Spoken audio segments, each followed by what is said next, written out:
Hello there! If you've not seen me before, I'm MTG Bella, and the reason I'm making this video today is because I invited myself to the Big Bot Bash. I mean, technically everyone is invited because Bill Making Stuff has this PDF available for everyone to download. I will link it below. The idea is to scratch build your own robot using a D20 and this table here. This will provide the parameters for your bot, although they're more guidelines than rules. That's what I'm telling myself anyway. And this is what I rolled. Big boned. Okay. Hot. Nice. Spider-like. Yes, I like that one. Two-handed. Easy. Legs. Ballerina. And the flavor? Killing machine. Okay, I'll just preface this with I am totally out of my comfort zone here. I love kit bashing monsters and even scratch building some parts. That's cool with me, but I've never built a robot. I've never built a mech. I've never painted metal.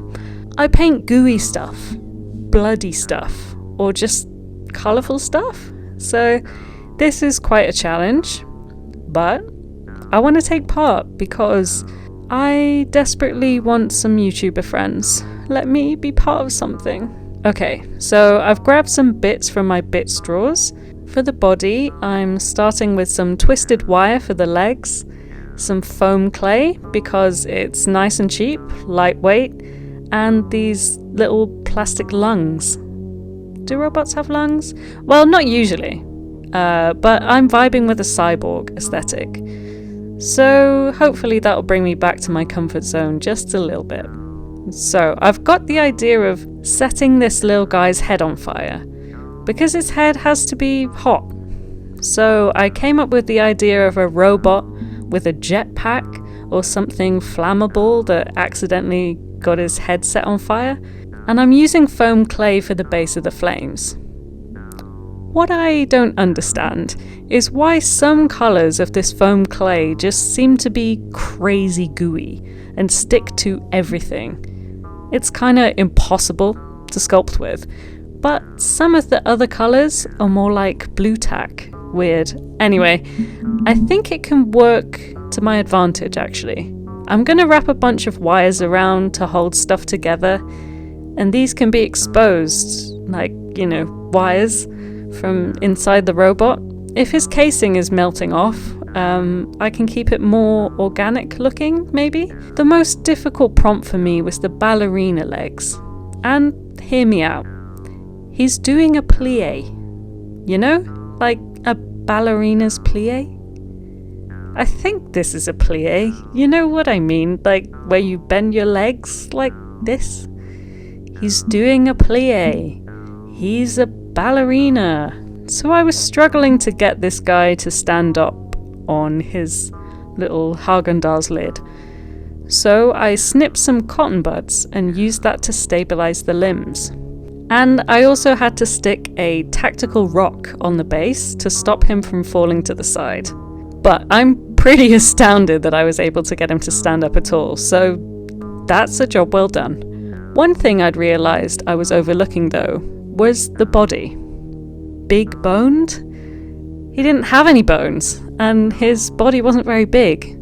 But, I thought, why not give him a big spine? I mean, technically a spine is formed of like lots of little bones, but it's a big old bone there. A big old spine, which I actually end up covering later, but oh well. I started sticking bits of cardboard to cover up his innards, and then some cotton buds on top of the cardboard to make it seem like he had some sort of robotic structure, because he wasn't looking particularly robotic. I thought using these mini bottles would be perfect for the jetpack sort of idea, so I stuck them on, and some beads for rivets and buttons, and then I just couldn't hold off any longer. I had to prime him.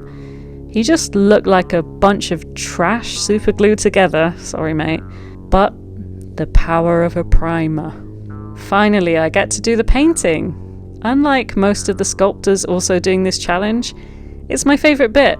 I'm not going to really talk through much of the painting, but I would like to share how I did the fire. Painting fire is kind of like painting backwards. Where the dark bits would usually be, that's where the glow of the fire should be. So think instead of a dark wash, you'd use a bright one. I've tinted some water texture to splodge onto the fire and build up the flames from my foam clay, and darken the tips with some red and orange. Let's have a look at how this little guy turned out.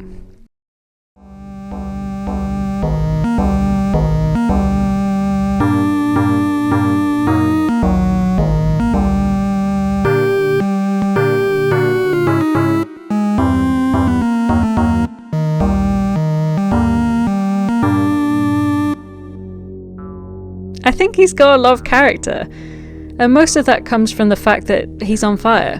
His head is hot, and he sure is a killing machine, because I wouldn't want to be near this guy running at me on fire with these fuel tanks strapped to his back. Would you? And I'm sure you've guessed that the main reason for this challenge, apart from having fun of course, is to get people watching new creators.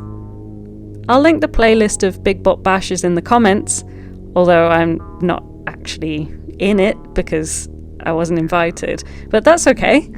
I was already subscribed to Dan Does, Bill Making Stuff, and Ben Has Hobbies. But I enjoyed seeing some I'd not watched before, like MS Paints and I Made This.